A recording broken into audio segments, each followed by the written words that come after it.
The year was 2347, and humanity had finally earned its place among the stars after 70 long years of proving themselves worthy to the Galactic Council. Ambassador Kyle Morrison stood in the grand chamber of the Council headquarters on the planet Centralis and felt a sense of pride wash over him as he watched representatives from 15 different alien species discuss matters of galactic importance.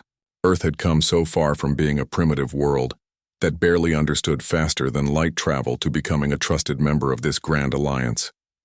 Kyle had dedicated his entire life to making sure humanity maintained its good standing with the Council, and today was no different as he prepared to present Earth's latest contribution to the defense of Council Space. Commander Lisa Bennett sat in the captain's chair of the UHS Valiant and watched the stars streak past on the main view screen as her ship approached Frontier Outpost Meridian. The outpost was a joint military base where humans worked alongside alien soldiers from the Council to defend against the mysterious enemy known as the Void Reavers. Lisa had been stationed at Meridian for 2 years now, and she had grown to respect her alien counterparts even if she sometimes found their ways strange and difficult to understand. Her crew of 300 humans operated 12 warships at the outpost, and they took their duty seriously because the Void Reavers were a constant threat to the outer colonies. Lisa often wondered what drove the Reavers to attack seemingly random targets, but the Council leadership assured her that understanding the enemy was less important than stopping them. The alert came without warning on a quiet Tuesday morning when Lisa was reviewing supply reports in her ready room. The sensors had detected a massive fleet emerging from hyperspace at the edge of the system, and the signature matched the Void Reavers. Lisa rushed to the bridge and pulled up the tactical display, and her blood ran cold when she saw the size of the enemy force. Over 200 warships were bearing down on Meridian, and they would arrive within 3 hours. She immediately opened a channel to Admiral Zekthor, who commanded the Council fleet in this sector. The Krithian admiral appeared on her screen with his reptilian features showing what Lisa interpreted as concern. She requested immediate reinforcements because her 12 ships could not possibly hold against such overwhelming numbers. Admiral Zekthor assured Lisa that help was on the way and that she should hold position at the outpost. He said the Council valued Earth's contribution and would never abandon their human allies in their time of need. Lisa felt relieved as she watched 30 Council warships jump into the system and take up defensive positions alongside her battle group. The combined force of 42 ships was still outnumbered, but they had a fighting chance if they worked together. Lisa coordinated with the alien commanders, and they established defensive formations around the outpost. The tension on the bridge was thick as the crew waited for the enemy to arrive. Lieutenant Danny Hayes, who served as tactical officer, ran constant checks on the weapons systems while Ensign Patricia Cole monitored the shields. The Void Reaver fleet dropped out of hyperspace exactly when predicted, and they immediately began their approach toward Meridian. Lisa gave the order to hold fire until the enemy entered effective range, and she watched as the hostile ships moved into position. The Council commanders confirmed they were ready, and Lisa felt a moment of confidence that they might actually survive this encounter. Then everything changed in an instant that would haunt her for the rest of her life. The Council ships suddenly powered up their hyperspace drives without warning and jumped away from the battlefield. Lisa screamed into the communication channel demanding to know what was happening, but she received only silence. Within 30 seconds, every single Council warship had abandoned the humans and disappeared into hyperspace. The bridge of the Valiant erupted into chaos as the crew realized they were now facing 200 enemy ships with only 12 vessels. Lisa forced herself to remain calm, and she quickly assessed their options. Retreat was the only logical choice, but they needed to buy time for the slower ships to calculate their jump coordinates. She ordered her battle group to form a fighting withdrawal and engage the enemy at maximum range. The human ships opened fire with everything they had, and the Void Reaver fleet responded with overwhelming force. Missiles filled the space between the fleets, and energy beams cut through the darkness. The first human ship to die was the UHS Defender when multiple enemy shots penetrated its shields and tore through the hull. Lisa watched helplessly as the Defender exploded and 200 crew members died in an instant. The battle became a desperate running fight as the human ships tried to cover each other while preparing to jump to safety. Captain Greg Palmer, commanding the UHS Liberator, sacrificed his ship by positioning it between the enemy and 3 damaged human vessels that were struggling with their hyperspace drives. Palmer and his crew bought enough time for those ships to escape before the Liberator was overwhelmed and destroyed. Lisa managed to evacuate most of her crew to the 3 surviving ships before ordering them to jump. The Valiant, along with the UHS Guardian and UHS Defender II, limped away from the battlefield, barely holding together. Of the 12 ships that had defended Meridian, only 3 escaped, and over 1,500 humans died in less than an hour. Kyle Morrison received the news while still on Centralis, and he immediately demanded an emergency meeting with the Council leadership. The alien representatives met him in a private chamber, and their expressions told him everything before they spoke a single word. The truth came out slowly at first, but then the full horror of the betrayal became clear. The Void Reavers were never an external enemy at all, but rather a black operations fleet controlled by the Council itself. For decades, the Council had used the fake threat to test humanity's military capabilities and keep them focused on an imaginary enemy. The recent attack on Meridian was meant to be the final test, and when the humans proved too capable, the Council made their decision. Humanity had become too dangerous and too competent, and they needed to be eliminated before they could challenge the established galactic order.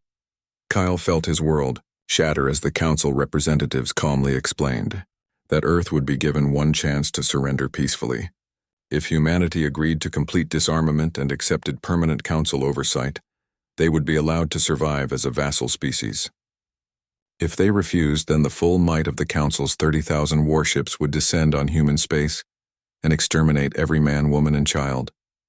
Kyle Morrison looked at these aliens he had spent his life befriending and realized that the alliance had always been a lie. Humanity had trusted the galaxy, and the galaxy had betrayed them. He returned to Earth immediately and delivered the devastating news to President Charles Duncan and the Joint Chiefs of Staff. Captain Greg Palmer, who had miraculously survived the destruction of the Liberator by escaping in a pod, was rescued by the UHS Guardian. He stood in the briefing room on Earth 3 days after the massacre and listened as the truth spread through the military command. The room filled with rage and determination as officers realized they had been played for fools. Palmer looked at the faces around him and saw something he had never seen before in peacetime. He saw the face of humanity preparing for total war. Admiral Kevin Shaw, who commanded Earth's defense fleet, stood up and addressed the room. His words were simple, but they carried the weight of every human who had died at Meridian. The galaxy wanted to destroy humanity, but they would learn that humans do not go quietly into the night. Earth would fight back with every weapon and every ship and every soldier they could muster. The Council thought they were eliminating a threat, but they had no idea what they had just awakened. The Council wasted no time beginning their campaign of extermination once humanity refused to surrender. Within a week of the Meridian massacre, Council warships appeared in orbit over human colonies across the frontier and demanded immediate compliance. Governor Linda Hayes watched from the command center on New Virginia as 3 massive Crithian dreadnoughts took up position above her world. The alien commander transmitted a simple ultimatum that gave the colonists 24 hours to evacuate or face orbital bombardment. Linda had 8 million people on her planet and nowhere near enough transport ships to evacuate everyone in time. She sent desperate messages to Earth begging for help, but the reply from President Charles Duncan was brutally honest. Earth had no ships in position to help, and New Virginia would have to hold out on its own until reinforcements could arrive. Admiral Kevin Shaw stood in the war room deep beneath the military headquarters in Geneva and studied the tactical displays showing the disposition of human and Council forces across known space. The situation was worse than anyone had publicly admitted. Humanity controlled 800 warships scattered across 24 star systems, while the Council could bring 30,000 ships to bear if they chose to commit their full strength. Every calculation Shaw ran ended with the same conclusion, which was total human defeat within 6 months if they fought a conventional war. The other Joint Chiefs looked at him expectantly, waiting for the senior military officer to provide some miracle strategy that would save Earth from annihilation. Shaw cleared his throat and told them what they needed to hear. Humanity could not win a war of attrition, but they might survive if they changed the rules of engagement entirely. Dr. Patricia Cole walked through the underground facility known only as Site 7, which was buried 3 kilometers beneath the Rocky Mountains. She had spent 15 years working on projects that officially did not exist, and today she was about to reveal the fruits of that labor to the president himself. Charles Duncan followed her through corridors lined with armed guards until they reached a massive hangar that had been carved out of solid rock. The president stopped and stared at the ship that filled the hangar.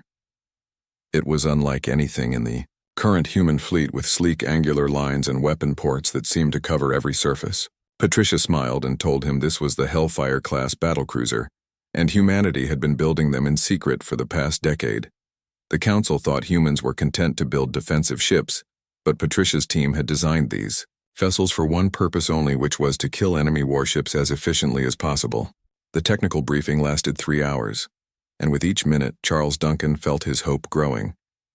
The Hellfire class incorporated technology that human scientists had reverse-engineered from captured alien hardware, combined with innovations that were uniquely human. The ships were 30% faster than anything the Council flew, and their armor used layered composite materials that could absorb damage that would cripple conventional vessels. The weapon systems made Duncan smile for the first time since the crisis began. Railguns that accelerated projectiles to a significant fraction of light speed could punch through alien shields that had been designed to stop energy weapons. Fusion missiles with advanced artificial intelligence could dodge point defense systems and adjust their approach vectors in real time. Most impressive of all was the quantum entanglement communication system that allowed human ships to coordinate across vast distances without any delay. Commander Lisa Bennett received her new assignment while recovering from her injuries at the military hospital in San Diego.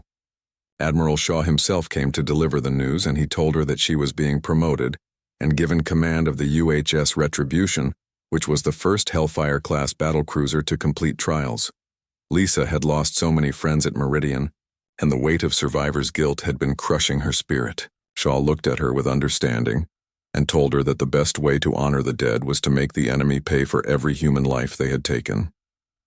Lisa accepted the promotion and requested that her new crew be filled with survivors from Meridian. She wanted people who understood what they were fighting for and who would never hesitate when the time came to pull the trigger. Captain Alan Foster had spent his entire career in special operations, and he had never expected to become a diplomat, but war changed everything. His new mission was to travel to Threshold Station, which was a massive trading hub located in neutral space where information and goods flowed freely between all species. Admiral Shaw had received intelligence that not every species in the galaxy was happy with Council rule, and some might be willing to help humanity if approached correctly. Alan assembled a small team of operatives, and they traveled to Threshold disguised as independent traders. The station was a chaotic maze of different sections, each controlled by different species, and Alan spent 3 days making careful inquiries before he found what he was looking for. The Vaknari were a species that most humans had never heard of, because the Council had nearly wiped them out 30 years ago, during what was officially called a police action. The survivors lived in exile scattered across neutral territories, and they nursed a hatred for the Council that burned as hot as any human rage. Alan met with a Vaknari leader named Kresh in a dingy bar on the lower levels of Threshold Station. Kresh was old and scarred, and his eyes held the look of someone who had lost everything. Alan laid out the situation honestly and asked if the Vaknari would be willing to provide intelligence and support to humanity's war effort. Kresh laughed bitterly and asked what humanity could possibly offer in return. Alan's answer was simple, which was revenge. If humanity somehow managed to bring down the Council, then the Vaknari could reclaim their worlds and their dignity. Kresh studied Alan for a long moment before agreeing to help. The intelligence that flowed from the Vaknari network proved invaluable as Admiral Shaw refined his strategy for the coming conflict. He learned that the Council was not the monolithic entity it appeared to be, but rather a collection of species held together by fear and mutual benefit. Several species had been conquered by the Council in the past and were forced to contribute ships and resources under threat of extermination. The Chitherian sectoids resented their servitude, and the aquatic Delphani had lost their homeworld to Council strip mining operations. Even among the Crithians, who formed the core of Council military power, there were clans that disagreed with the decision to exterminate humanity. This information gave Shaw the opening he needed because a war against the entire galaxy was unwinnable. But a war against a fracturing alliance was something different entirely. Construction yards across human space worked around the clock building the new Warfleet. The Hellfire-class battlecruisers rolled out of the shipyards at a rate of 5 per week, while older vessels received rushed upgrades to their weapons and defensive systems. Recruitment centers were overwhelmed with volunteers as millions of humans enlisted to defend their species. Training that normally took years was compressed into months as the military prepared for the largest mobilization in human history. Governor Linda Hayes managed to hold New Virginia through a combination of luck and stubborn resistance until human reinforcements finally arrived and drove off the Council blockade. Her success inspired other colonies to resist rather than surrender. Admiral Shaw gathered his senior commanders in a secure conference room and laid out the battle plan that would guide humanity's counteroffensive. They could not defend every human world simultaneously, and they could not match the Council's numbers in a straight fight. Instead, they would adopt a strategy of rapid strikes against high-value targets combined with a campaign to turn the Council's subject species against their masters. Human battle groups would hit Council logistics hubs, communication relays, and isolated patrol fleets. Each raid would be carefully planned to maximize damage while minimizing human losses. The goal was not to hold territory, but to spread chaos and force the Council to divide their forces. Meanwhile, Alan Foster and his team would work to build a coalition of species willing to fight alongside humanity. Commander Lisa Bennett stood on the bridge of the UHS Retribution and ran her crew through combat drills for the 8th time that day. The ship was ready, and the crew was ready, and she could feel the barely contained fury radiating from every member of her team. They had all lost someone at Meridian, and they all wanted payback. Lisa looked at the tactical display showing the position of her battle group, which consisted of 8 Hellfire-class battlecruisers.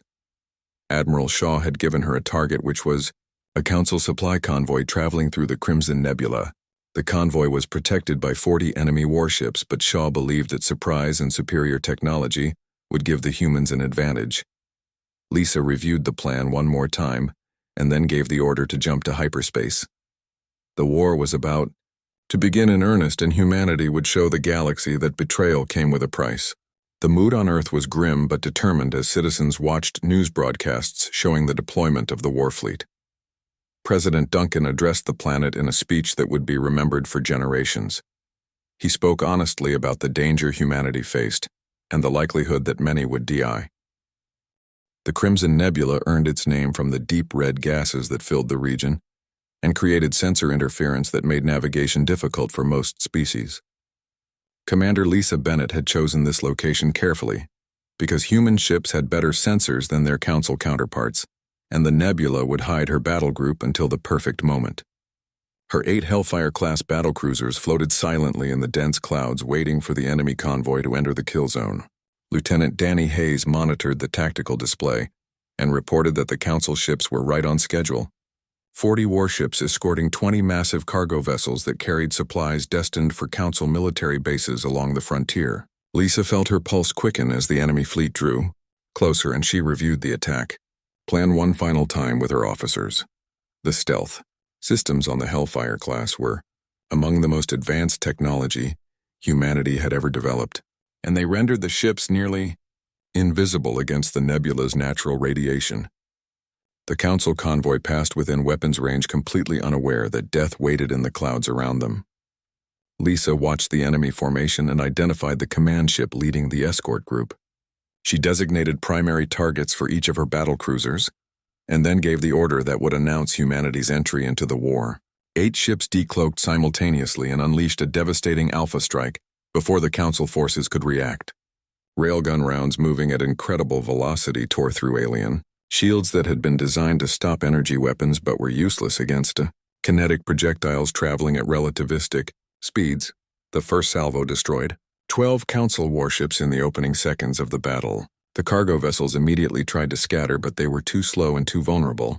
Lisa ordered her ships to ignore the escorts and focus on the supply ships, because destroying the cargo was the whole point of this mission.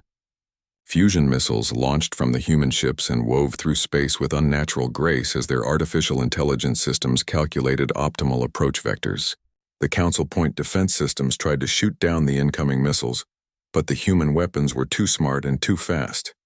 One by one, the cargo vessels exploded as antimatter warheads detonated inside their hulls. The loss of supplies would cripple Council operations in this sector for months. The surviving Council warships finally organized a counterattack and began firing back at the human vessels. Energy beams and plasma torpedoes filled the space between the fleets, but the Hellfire-class armor held strong against the assault. Captain Greg Palmer, commanding the UHS Vengeance, called out targets over the tactical network and coordinated his ship's fire with Lisa's Retribution. The two battlecruisers worked together to bracket an enemy cruiser between their firing arcs, and the Council ship lasted less than 30 seconds under the combined assault. The battle became a massacre, as superior human technology and tactics overwhelmed the numerically larger enemy force. Within 8 minutes 37, Council ships were destroyed and the remaining 3 fled in panic, broadcasting emergency signals across all frequencies. Lisa ordered her battle group to pursue, but Admiral Shaw's voice came over the quantum communication system telling her to let them go. The survivors would carry word of the defeat back to Council leadership and spread fear among enemy forces. Shaw wanted the Council to know that humanity could strike anywhere at any time, and that their numerical advantage meant nothing against human innovation. Lisa reluctantly ordered her ships to stand down and begin salvage operations. The human battle group had not lost a single vessel, and casualties were limited to minor injuries from combat stress. It was a perfect victory and exactly the kind of success that humanity needed to prove they could fight back. Effectively, news of the Battle of Crimson Nebula spread across the galaxy within hours thanks to the fleeing Council ships. Admiral Kevin Shaw watched intelligence reports flooding in from every corner of known space, and he smiled at the panic evident in Council communications. They had expected humanity to huddle behind planetary defenses and die slowly under sustained bombardment. Instead, humans had struck first and won decisively against odds that should have been overwhelming. Shaw immediately ordered the deployment of additional battle groups to hit other targets before the Council could adapt. Captain Tony Richards took 6 battlecruisers to raid a communications relay station, while Captain Melissa Grant led a squadron to destroy a Council shipyard. Each raid followed the same pattern, which was jump in fast, hit hard, and disappear before reinforcements could arrive. The rapid response groups that Shaw had organized began operating across Council territory like packs of wolves hunting prey much larger than themselves. The humans avoided major fleet concentrations and instead targeted the infrastructure that kept the Council war machine running. Fuel depots exploded, supply lines were cut, communication networks went dark, and isolated patrol fleets vanished without a trace. The Council tried to respond by consolidating their forces, but that only made it easier for human raiders to avoid contact. Every attempt to bring humanity to battle failed because the human ships were faster, and their intelligence network helped them stay one step ahead of enemy movements. The Vaknari information proved invaluable as they provided real-time updates on Council fleet positions and planned operations. Captain Alan Foster worked tirelessly to expand the resistance network that was forming across the galaxy. His meeting with the Vaknari had opened doors to other species who resented Council rule. The insectoid Chithari sent a delegation to Threshold Station and expressed interest in supporting humanity's cause. Their homeworld had been conquered 50 years ago, and they were forced to provide soldiers for the Council military. Alan learned that many Chithari units would refuse to fight against humans if given the opportunity. The aquatic Delphani were more cautious, but they agreed to provide safe harbors for human ships in neutral space. Even some dissident Crithian clans made contact and offered intelligence about Council military planning. The galaxy was not as united against humanity as the Council leadership wanted everyone to believe. Admiral Zekthor stood in his command center on the fortress world of Talon, prime, enraged at his subordinates for their failures. The Crithian commander had personally overseen the betrayal at Meridian, and he had assured the Council that humanity would be crushed within weeks. Instead, human raiders were running rampant across Council space, and morale among the fleet was plummeting. Every loss to human forces was magnified by the fact that the Council had superior numbers and should have been winning easily. Zekthor demanded that his commanders bring him a victory, but none of them could explain how to catch an enemy that refused to stand and fight. The Admiral finally convinced the Council leadership to authorize the use of extreme measures. If humanity would not surrender, then the Council would demonstrate the price of defiance in a way that could not be ignored. Governor, Danny Wright received the warning with only 6 hours' notice when long-range sensors detected a massive council battle group approaching the colony world of New Hope. He immediately ordered a civilian evacuation, but there was no way to get everyone off the planet in time. Transport ships lifted off carrying as many people as possible, while Wright coordinated the defense with the small garrison force stationed on the world. The Council fleet arrived exactly on schedule, and it carried something that made Wright's blood run cold. A planet-killer weapon that could crack worlds through sustained orbital bombardment. The Council commander broadcast a message across all frequencies stating that New Hope would be destroyed as an example to any other human colonies that considered resistance. The bombardment lasted 6 hours, and by the end of it, New Hope was a burning ruin. Over 3 million humans died in the attack, including Governor Wright, who refused to evacuate and stayed at his post coordinating rescue efforts until the very end.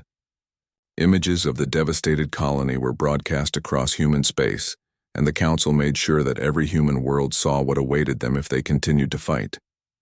But the atrocity had the opposite effect from what the Council intended. Instead of breaking human resolve, the destruction of New Hope hardened it into something unbreakable. Surrender was no longer an option because the Council had proven they would slaughter billions, regardless of whether humanity fought back or submitted. This was now a war of survival, and humanity would fight with absolutely everything they had. Commander Lisa Bennett watched the footage from New Hope and felt a cold fury settle over her. The crew of the Retribution gathered in the mess hall and held a moment of silence for the dead. Then Lisa addressed her people and told them that New Hope would be avenged. Admiral Shaw had given her battle group new orders and a new target. Earth's weapons laboratories had completed development of their most devastating creation, which was antimatter torpedoes. These weapons were so powerful that a single hit could vaporize a capital ship completely. Lisa's battle group would field test these weapons against the most important Council target within reach. They were going to strike at Talon Prime itself, where Admiral Zekthor had established his headquarters. The attack would be humanity's announcement that they were not just fighting back but actively hunting the Council leadership. The human fleet emerged from hyperspace at the edge of the Talon Prime system in perfect formation, and Admiral Kevin Shaw allowed himself a moment of satisfaction before the chaos of battle began. 300 warships, representing the largest concentration of human military power ever assembled, hung in space waiting for his command. The 20 Warhammer-class dreadnoughts formed the center of the formation, with their massive hulls bristling with weapon systems. Commander Lisa Bennett's vanguard of 30 battlecruisers would lead the initial assault, while Captain Greg Palmer's squadrons provided flanking support. Shaw had spent weeks planning this operation, and now it was time to see if humanity's gamble would pay off. He opened the fleet-wide channel and gave a speech that was mercifully brief. They were here to break the Council's grip on this region and to avenge every human who had died at New Hope. The fleet acknowledged and began its approach toward Talon Prime. The Council forces, defending the fortress world, detected the human fleet immediately, and Admiral Zekthor scrambled every available ship to meet the threat.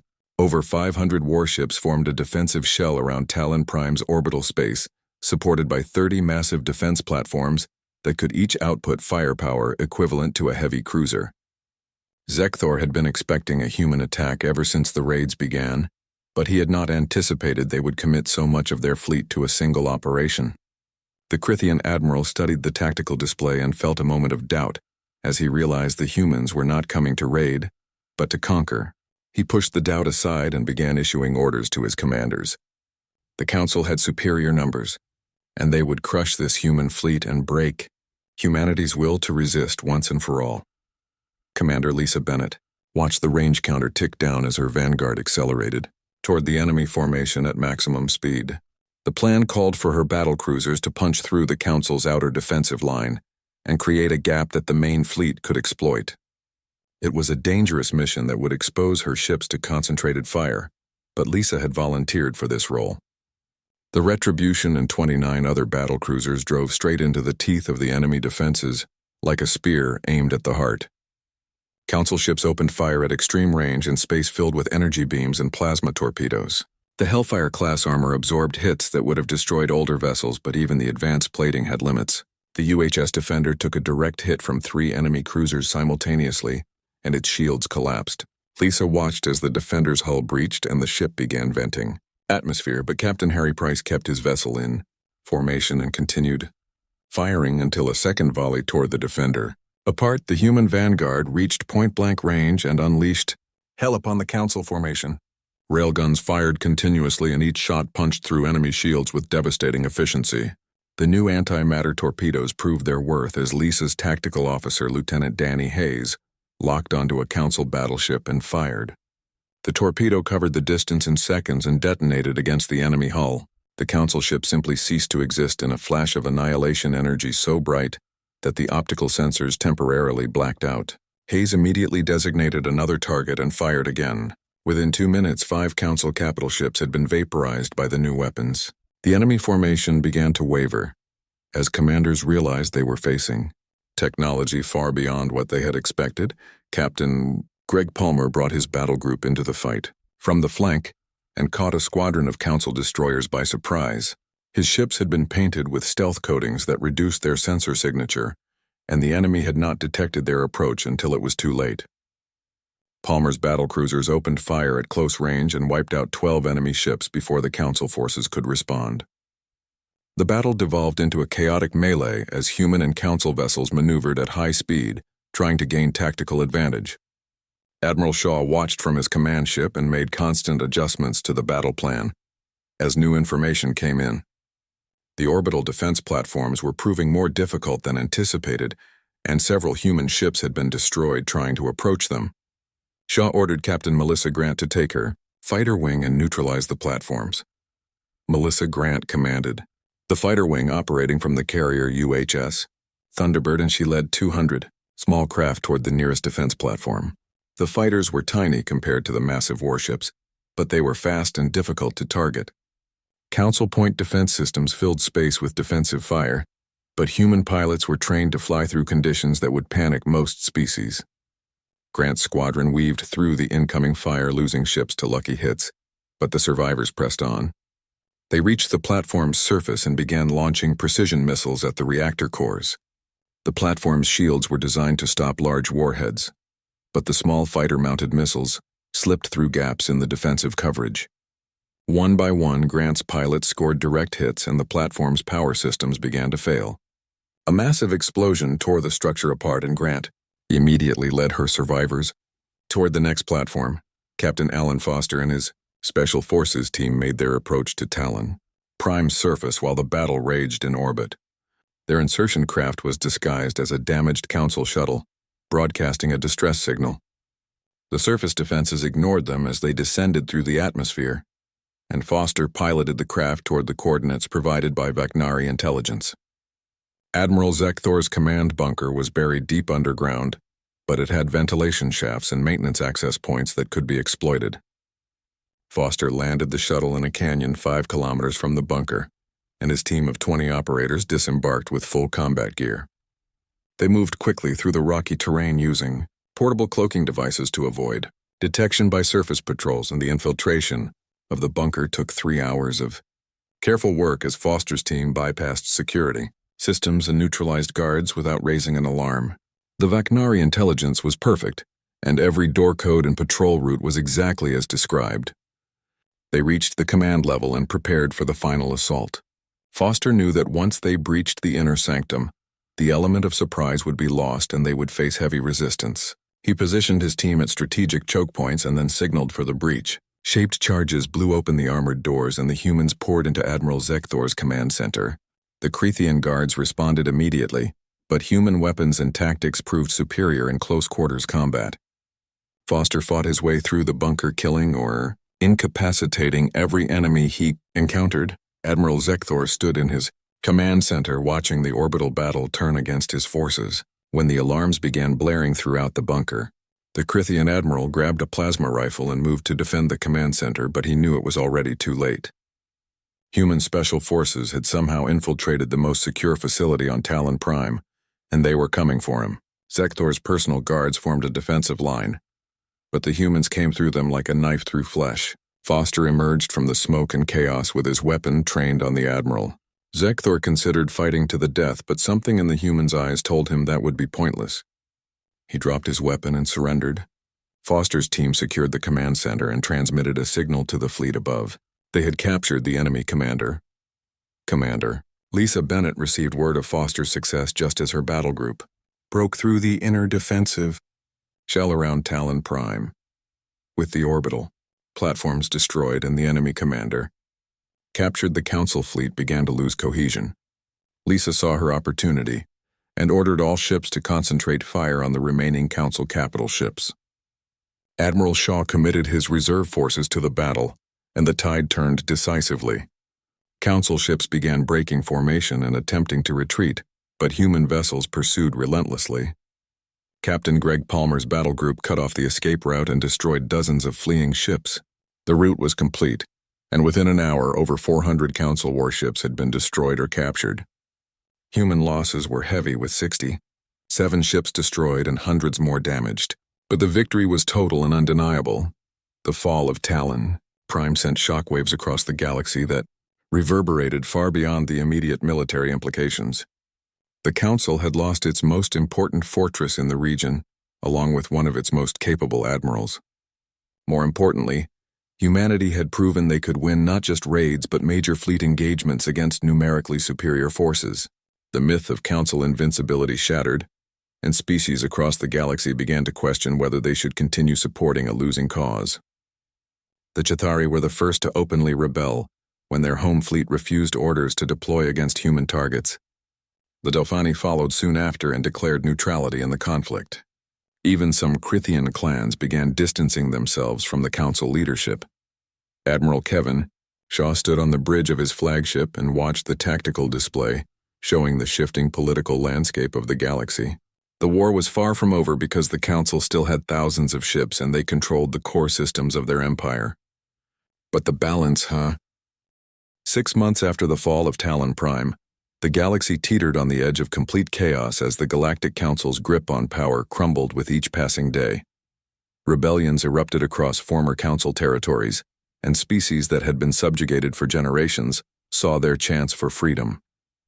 The Council leadership responded by recalling every warship to their capital system of Centralis, in a desperate attempt to preserve their core territories. Intelligence reports counted over 15,000 warships gathered around the Council, homeworld and the largest fleet concentration in galactic history. President Charles Duncan read the latest intelligence summary in his office and understood that this was the critical moment. The Council was bluffing with this massive show of force because their empire was collapsing. But if humanity waited too long, the Council might stabilize their situation and the war could drag on for years. Admiral Kevin Shaw presented his plan to the Joint Chiefs and the President in a secure conference room deep beneath the military headquarters. The proposal was audacious to the point of insanity, which was to attack Centralis directly with the full might of the human Warfleet. Shaw explained that the Council expected humanity to consolidate their gains and defend their territory. They would never anticipate that humans would strike at the heart of Council space when they were outnumbered almost 20-1. The other officers argued that this plan was suicide and that losing the fleet would leave Earth defenseless. Shaw acknowledged the risk but countered that this was humanity's best chance to end the war decisively. If they destroyed the Council leadership at Centralis, the Empire would fracture completely and humanity would be safe. If they waited, the Council would eventually reorganize and come at Earth with everything they had. President Duncan listened to both sides and then made his decision. They would attack Centralis. The human fleet assembled at Rally Point Omega, which was a classified location in deep space, far from any inhabited system. Commander Lisa Bennett stood on the bridge of the Retribution and watched as ships continued to arrive through hyperspace. The final count was over 800 human warships, including 50 Warhammer-class dreadnoughts and 200 Hellfire-class battlecruisers. Every available vessel had been committed to this operation, and Admiral Shaw had stripped the defenses of Earth itself to maximize their striking power. Lisa felt the weight of responsibility settle on her shoulders as she realized that the survival of humanity depended on the success of this mission. If they failed, there would be no second chance, and Earth would be conquered within weeks. The human fleet was not alone at Rally Point Omega. Captain Alan Foster had worked diplomatic miracles over the past months and built a coalition of species willing to fight alongside humanity against the Council. 300 Vecnari raiders arrived with their ships painted in revenge red. 100 Chithari assault carriers joined the formation along with their deadly boarding troops. A dozen Delphani support vessels brought advanced medical facilities and repair capabilities. Most surprising of all were the 50 ships from dissident Crithian clans who had broken with the Council over the genocide at New Hope. Foster stood with the leaders of each species and they swore an oath to fight together until the Council was destroyed, or they all died trying. The combined fleet made final preparations for what everyone understood would be the most important battle in galactic history. Crews ran combat drills and checked their weapon systems for the 100th time. Pilots reviewed attack patterns and studied the intelligence reports on Centralis defenses. Dr. Patricia Cole had flown out from Earth to personally oversee the loading of the new generation antimatter torpedoes that her team had developed.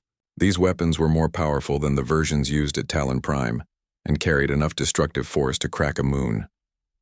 Lisa watched the organized chaos of fleet preparation and felt a surge of pride at what humanity had accomplished in such a short time. Less than a year ago, they had been victims of betrayal, and now they commanded the most powerful strike force ever assembled against the Council. Admiral Kevin Shaw gave the order, and the fleet jumped to hyperspace in a precisely coordinated maneuver that sent over 1,000 warships hurtling toward Centralis. The trip took 6 hours, and Shaw used that time to address the fleet one final time. He spoke about duty and sacrifice and the fundamental right of any species to defend itself against tyranny. He reminded them that billions of humans back on Earth were counting on them to succeed. Most importantly, he told them that regardless of the outcome, they had already proven that humanity would never surrender and would never accept extinction quietly. The speech was broadcast to every ship in the fleet, and when it ended, the crews responded with a roar of defiance that echoed through the communication channels. The combined fleet emerged from hyperspace in attack formation, and the Battle of Centralis began instantly. The Council fleet had been positioned in defensive layers around their homeworld, and they scrambled to respond to the sudden appearance of the human armada. Admiral Zekthor's replacement was a cautious commander who had expected humanity to be intimidated by the overwhelming numbers arrayed against them. The Council leadership had believed their massive fleet would serve as a deterrent, but they were wrong. The human and allied forces drove straight into the Council formation, like a hammer striking glass. The Warhammer-class dreadnoughts formed the center line, and their massive railguns began hammering Council capital ships at extreme range. Each shot that connected punched through shields and armor, leaving devastated hulls in their wake. Commander Lisa Bennett led her battlecruiser squadron in a knife fight through the enemy lines, targeting command ships and carriers. Captain Greg Palmer coordinated his forces to protect the flanks, while Captain Tony Richards took his ships deep into the Council formation, hunting for high-value targets. The battle was chaos on a scale that defied human comprehension, as thousands of ships maneuvered and fought in a volume of space measured in millions of cubic kilometers. Missiles and energy beams filled the void between fleets, and explosions bloomed like deadly flowers wherever ships died.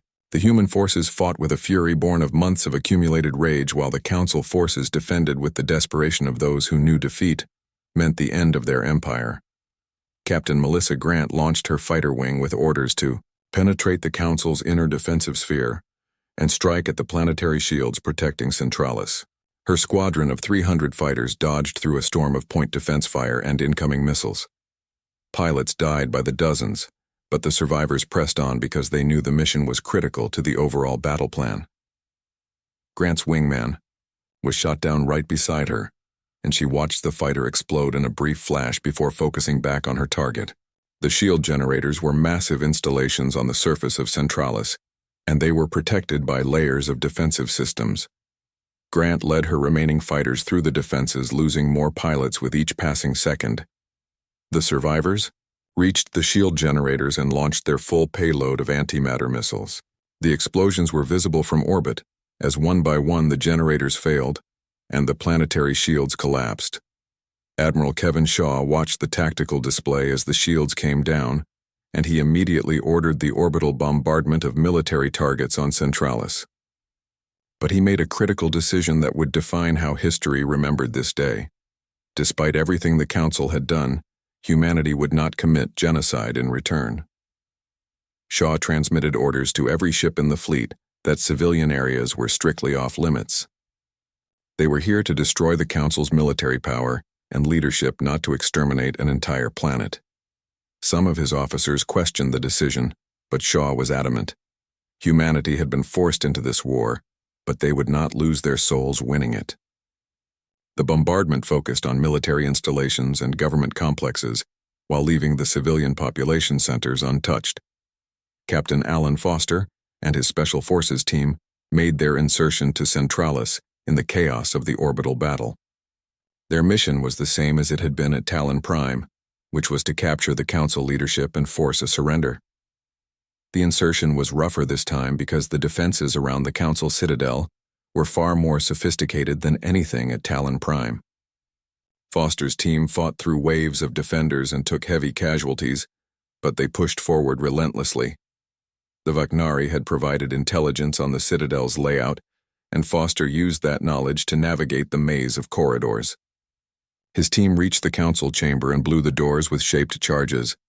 The remaining Council members were barricaded inside with their personal guards forming a last line of defense. The fight for the Council chamber was brutal and personal, as Foster and his team engaged the guards at close range. Human training and equipment proved superior, but the guards fought with suicidal determination to protect their masters. Foster took a plasma shot to his shoulder, but kept fighting and led his team through the final defensive line. The Council chamber fell silent as the last guard died, and Foster stood before the assembled Council members with his weapon raised. He offered them a choice that was simple and final. They could surrender and face trial for their crimes,